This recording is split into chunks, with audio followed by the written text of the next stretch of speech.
మాటలతో ఆటలు ఆడాలని అనుకునే వారికి ఆటలు చెల్లవన్నారు డిప్యూటీ సీఎం బట్టి విక్రమార్క.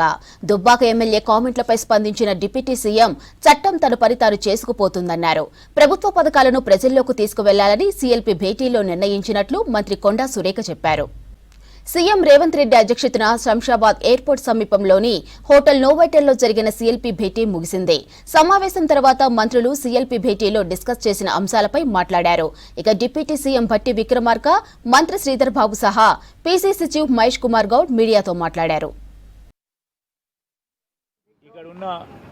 మరి వారి పార్లమెంటు సభ్యులు కానీ ఈ రాష్ట్రానికి సంబంధించిన మంత్రులు కానీ సరిగ్గా మోడీ గారికి చెప్పలేదేమో. పెద్దలు మోడీ గారు అంటే మాకు పెద్ద గౌరవం. అయినప్పటికీ విషయ ప్రస్తావన వచ్చినప్పుడు పూర్తి స్థాయిలో సమాచారంతో మాట్లాడతారని మేము గౌరవప్రదంగా ఆలోచన చేస్తూ ఉన్నాం.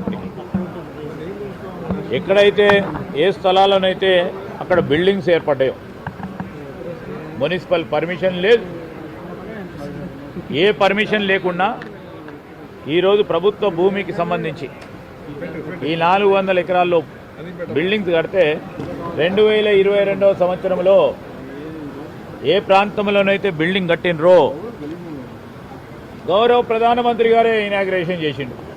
ఇప్పుడు ఎవరికి చెప్పుకోవాలి? మూడో అంశం, బీజేపీ పాలిత రాష్ట్రాల్లో మీరు కూడా అభివృద్ధి పేరిట పర్యావరణాన్ని పక్కన పెట్టి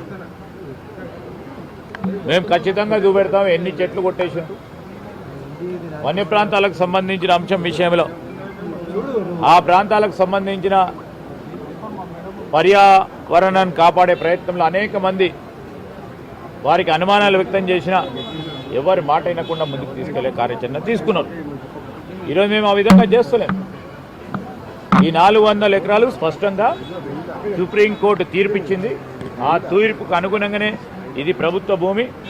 ప్రభుత్వ భూమి కూడా ఈరోజు కంచె అంటే గ్రేజింగ్ గ్రౌండ్, పశువులకు సంబంధించి గ్రేజింగ్ చేయడానికి ఉపయోగపడే ల్యాండ్ అని రికార్డు ఈరోజు కాదు, అనేనాటి నుంచి వస్తున్న రికార్డులో, రెవెన్యూ రికార్డులో ఉన్న పేర్కొన్నది. ఫారెస్ట్ ఎక్కడి నుంచి వచ్చింది?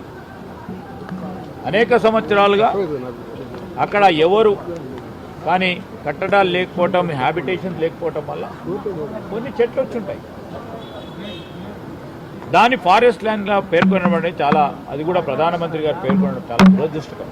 ఎందుకంటే సమాచారాన్ని ఎవరైనా పెద్దలు మాట్లాడుతూ ఉన్నప్పుడు ఆలోచన చేసి మాట్లాడతారని మేము భావిస్తాం, గౌరవిస్తాం కూడా.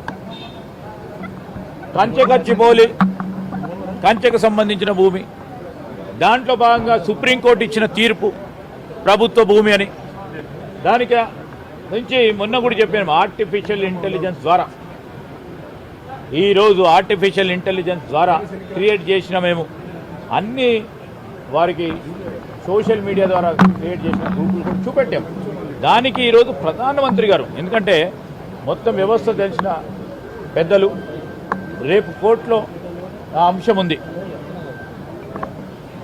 దాన్ని ప్రభావితం చేసే అంశం కూడా దీంట్లో వస్తుంది. వారు మాట్లాడతారు. ఈరోజు అన్ని కోణాల్లో ఆలోచన చేసి నిర్ణయం తీసుకుంటారు. వాళ్ళు ఇప్పటి నుంచి మేము గెలిచిన దగ్గర నుంచి అంటేనే ఉన్నారు, ప్రభుత్వం పడిపోవడం అనేది అంత ఈజీ కాదండి. ప్రజాస్వామ్య పద్ధతిలో ఎన్నుకోబడ్డ ప్రభుత్వాన్ని పడగొట్టాలంటే ప్రజలు ఈరోజు ఎన్నుకున్నారు, మాకు సంఖ్య ఇచ్చారు. ఎప్పుడైతే మా సంఖ్య తగ్గుతుందో అప్పుడు కానీ ప్రభుత్వం పడిపోతుంది. సంఖ్య తగ్గించడం అనేది అంత ఈజీ కాదు. వాళ్ళు చేసిన అప్పులే ఇప్పటికీ మేము ఇంకా తీరుస్తూ ఉన్నాం. అందుకని కొత్త వర్కులు చేసే వాళ్ళకి డబ్బులు వెనకైతున్నాయి. ఈరోజు వాళ్ళు కానీ అందరికీ పేమెంట్ చేసి ఇచ్చిపోయి ఉంటే ఈరోజు మాకు ఎక్కడ డ్యూస్ ఉండేవి కావండి.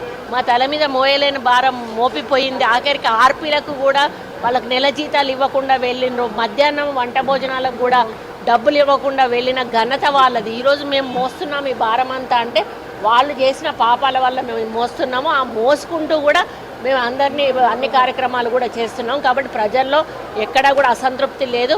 వీళ్ళు క్రియేట్ చేస్తున్నారు, అన్నీ కూడా క్రియేషన్. ఈరోజు ఏదో అయిపోతుంది, జరిగిపోతుంది అనేటువంటి ఒక క్రియేషన్ చేసి దాన్ని ప్రజల్లోకి చొప్పించే ప్రయత్నం చేస్తున్నారు. వీళ్ళు చెప్పేటి అన్నీ కూడా అబద్ధాలు. అందుకే కదా ఇప్పుడు సీఎం గారు నెల రోజుల కార్యక్రమంలో చెప్పబడ్డారు. మేమేమనుకుంటున్నాం, జనాల్లోకి వెళ్తుంది, జనం అబ్జర్వ్ చేసుకుంటారు అని అంటే ఇప్పుడు 10 సార్లు ఒక అబద్ధాన్ని చెప్తే 11వ సారి అది నిజమని నమ్ముతారు. సరే వాళ్ళు చెప్పుకుంటే చెప్పుకున్నారు, ప్రజల్లో వెళ్ళినాయి కదా మా కార్యక్రమాలు అనుకున్నప్పుడు వీళ్ళు దీన్ని ఇంకా ఎక్కువ మోతాదులో తప్పుడు ప్రచారం చేయడం స్టార్ట్ చేస్తున్నారు. అటువంటప్పుడు మనం కూడా కౌంటర్ అటాక్ చేయాల్సిన అవసరం ఉంది కాబట్టి మేము ఈ కార్యక్రమం 10 ఏళ్లుగా బీఆర్ఎస్ పార్టీ ఈ రాష్ట్రాన్ని ఆర్థికంగా అన్ని రకాలుగా విధ్వంసం చేసింది. దాన్ని గాడిలో పెడుతూ 15 మాసాల పాలనలో 60,000 ఉద్యోగాలు ఇవ్వడమే కాకుండా ఇలాంటి బహుత్తరమైన సంక్షేమ కార్యక్రమాలు తీసుకున్న ఘనత కాంగ్రెస్ పార్టీది. ఇలా సన్న బియ్యం కానీ, ఉచిత మహిళా బస్సు కానీ, రైతు రుణమాఫీ కానీ అన్నింటి పట్ల కూడా ప్రజలు సంతోషంగా ఉన్నారు. ఇంకా ప్రజలతో మమేకం ఇవన్నీ వివరించాల్సిందిగా సభ్యులు కోరడం జరిగింది. మాట్లాడుతూ ఉన్నారు ఆశావాలు మంత్రివర్గంలో స్థానం ఆశిస్తున్న వ్యక్తులు మాట్లాడుతున్న పరిస్థితి. సరే, వారి ఆవేదన కూడా అర్థం చేసుకుంటా ఉన్నాం.